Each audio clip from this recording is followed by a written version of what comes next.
Good evening and salutations, my GH fans. Let's talk about Spencer and Nicholas for a minute because there's a point in which Spencer says something, and I'm trying not to come across as a bit of a hypocrite. I don't know how well that's going to go, but I'm going to attempt it. So, Nicholas comes over to try to see how, Spencer's doing, and, they get to talking about Victor. And, niggas like, yo, listen, whatever he does, it comes at a cost. Yeah, you may have somebody looking out for you, but it's gonna come at a cost. Um, then they get into this whole argument, about Ava and well first it gets into a point where, Spencer's like, listen, why don't you sit there and contact your connects and get me out of here, give me back my trust fund, you know. There's one point where he brings up Alexis. He's like, "You had no problems that they're trying to help Alexis get out. Why can't you not do the same thing for me?" And to a certain extent, I'm like, "Listen, he's being a dick right now, but he kind of got a point." Um, I don't know how those favors work. Maybe it was just kind of a one time thing, but I also sit there and look at it. I was like, Spencer, you're practically in Club Med. I don't. I mean, I don't, as much as I don't like him sometimes, I don't want him to go to Pentonville, but I'm like, bro, if you would have went to Pentonville, I'm pretty sure you would have noticed the difference. So the fact that he's whining and complaining and this, that, and the third, it's like, bro, shut the hell up. Um, Now he does sit there and talk about Ava, and he was like, "Oh well, I don't like the fact that this bitch is controlling this, that, and the third." And Nick was like, "Whoa, whoa, whoa. You don't talk to any woman like that."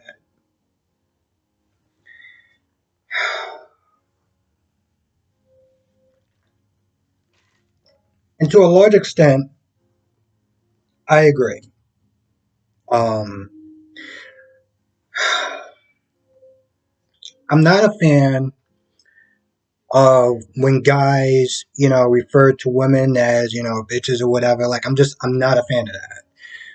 Especially in such a casual way. Even when I hear certain women refer to themselves as that, it's like, I'm not a fan of that. Now, there's a fine line, and this is where I'm trying not to be a hypocrite. There's a fine line when a character is acting in his very bitchy manner, and I'll sit there and call it out, as opposed to just sit there saying, well, this person is because, they're controlling my money or whatever. It was like, I find stuff like that to be a little too far. And so, after that whole argument, he just wound up leaving. And I'm like, I mean, I know as a parent, you're supposed to sit there and keep trying with your kids over and over again. But I'm like, bro, you're not a kid anymore. You're practically 18 years old. At some point, you got to kind of meet them, you know, halfway or a quarter way or 5% or something. Um, yeah, so he just wound up leaving, and I'm just like, Spencer. Now, Laura, after talking to Ava, was talking to. I feel like I may have to clear something up towards the end. Laura's sitting there talking to Esme, and she was like, "Oh, she was getting all mad because she was late, and she was waiting and stuff like that." And I was like, "Oh, okay, Laura, I get it. You were, she was a little late, but like you, like." I'm like, why? I just felt like I didn't understand where the super anger was coming from. Um, because to some extent, it seemed like it sort of came out of nowhere. I mean, yeah, I know she was probably doing stuff around the house as far as nail polish in the bathroom and, a lot of little things that will start to add up. So I got that part. But um, I just, to some extent, it seemed like it kind of came out of nowhere a little bit. But then they started talking about Ryan, and she was explaining why she wanted to sit there and study Ryan and stuff like that. And it gets to this whole thing. And long story short, this comes down between about Jocelyn and Trina, and burning bridges and trying to mend them. Um, Basically, Smith is saying that Spencer should not be your whole world, because Spencer's in jail and she's kind of lost. She feels like she doesn't really have anyone, and so Laura's like, "Oh, you got Trina and Jocelyn. Why don't you sit there and try to mend those fences?" So that's what she does. Well, that's what she attempts to do anyway. And let's be clear, we have no idea what Esme's overall end game is. We don't know what the connection between her and Ryan is. Um, Everything's kind of a blank slate to some extent. So I was a little kind of surprised that she did go over to Jocelyn and Trina, and she was in the theater trying to apologize for what she did, and games and stuff like that. And she talked about how she felt intimidated. You know, um, Spencer and everything like that. And I'm like, okay, Trina was like, listen, it is what it is. We're not simply trying to take Spencer, it's forgiven. Let's just kind of just move on and move forward.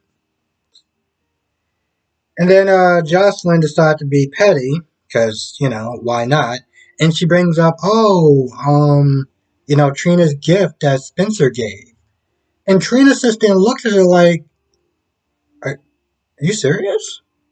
Like, what's wrong with you? But that's when Esme came back. I was like, "Oh, you mean the gift that my boyfriend gave you?" So that lasted all of a minute and maybe two, maybe 2 minutes, give or take. So before she got there, not Esme, Jocelyn and Trina was sitting there talking about are they still good between each other? Making sure that they're still okay after the whole cabin thing. Talked about the Sunny drama. Um and Jocelyn's like, oh yeah, me and Cam we had sex and stuff like that. I'm like, what? I guess it's just I'm not gonna sit there and say it because everyone does it. I didn't really feel like it was relevant, and she was kind of like, yeah, okay, whatever. I kind of figured it out. So I felt like it was kind of pointless really talking about it, but whatever. Um, now I sit there and think about it. The only time I actually really cared about them being together was when Esme got there. So I understand, and I'm sitting there thinking back now, like thinking back to when she first came in there, and I was like kind of annoyed about her, like just annoyed at her character in general, and I kind of realized today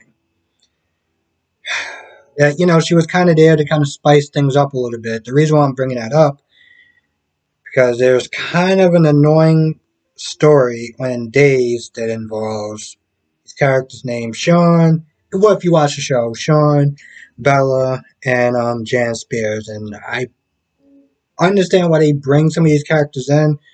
God damn it, sometimes they just get really annoying. There's a point where Ava's not there talking to Olivia, and they talk about Leo and the spectrum and everything like that, and spending more time together, and because Ava's like not really been around a lot and stuff like that, and there's one point where Olivia was like, "Oh yeah, we're all family," and I was like, really? I mean, I get it. It was a long time ago with the whole Ava shooting Connie and everything like that. Um, and maybe for either plot or just trying to plot. I'm just gonna be honest. I guess I was just like the fact that you call Ava family and Ava was the one that shot Connie, like your family, like just point blank. The fact that you actually refer to her as family, I was just like, what? But then I sit there and think about when Nina stole Ava's child. And they're all just besties, so And just when I saw that, I was like, really? Okay. Um, they also talked about Julian and how Ned's adopting Leo and stuff like that. And at first, when she was sitting there talking about the whole process and how they were bonding and stuff, I looked at Ava's face and it looked like she was. Here's the thing: she looked like she was getting mad, like straight up. She looked like she was getting mad. And granted, when she started talking, she's like, "No, I get it. Julian would agree. Ned is a great father, and y'all got a great thing going on, or whatever." But the look on her face says something different. Like it really says something different. It really said like, "You trying to replace Julian as like his dad or whatever, pretty much." Um, and I'm not gonna lie, that when Julian, I missed that character. When Julian was there, it was the one of many gripes about Olivia that just really bothered me. How she kept sitting there saying, well, Ned is his father, is a true father, this, that, and the third. And it just was something that just really, truly rubbed me the wrong way. This isn't just a guy thing, but just in general, even with Carly and Avery and Ava, it always rubs me the wrong way. How Carly acts towards Avery, and I get it. That's your stepdaughter, whatever. You treat her like family, but it does get to a point where it's like if the roles were reversed, you know, and Ava, in an alternate universe, okay, and Ava was married to Sonny, and Carly's daughter Jocelyn was not there staying with them. Jocelyn was kind of like same size, say age or whatever. I'm pretty sure Carly would not be okay with how that how the whole energy goes. So it always rubbed me the wrong way.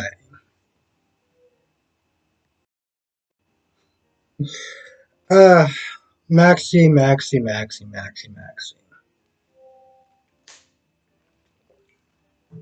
The girl who decided to meet Peter without a gun. One second.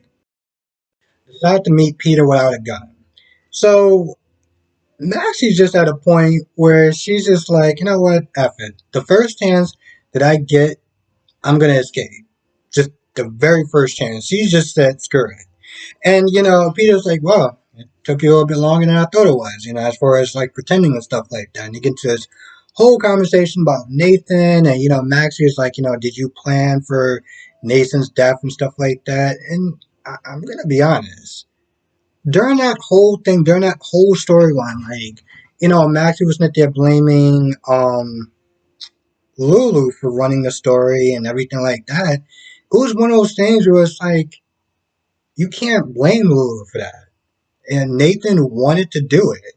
Um, and the way that whole thing was arranged, like even when um Olbrick was not there blaming Peter, and it was like, no, Faison was a deranged lunatic um, who literally shot his own son because, well, it could have been anyone, and he would just sat there and just shot the person. Um, so the fact that Maxie was not there blaming Peter for that was like, yo, listen, I get he's a psychopath here, but you can't put that one on him. I mean, besides, the actor wanted to leave, so I never really cared about Nathan's death, like at all. Um, There's one point where there's not there talking and stuff, and then Maxie just knees Peter in the nuts and just runs off, and I'm just like, that's that cop trainer right there. That's what it's like to be, the daughter of a cop. I'm like, now if you would have brought a gun, that would have been something, but whatever.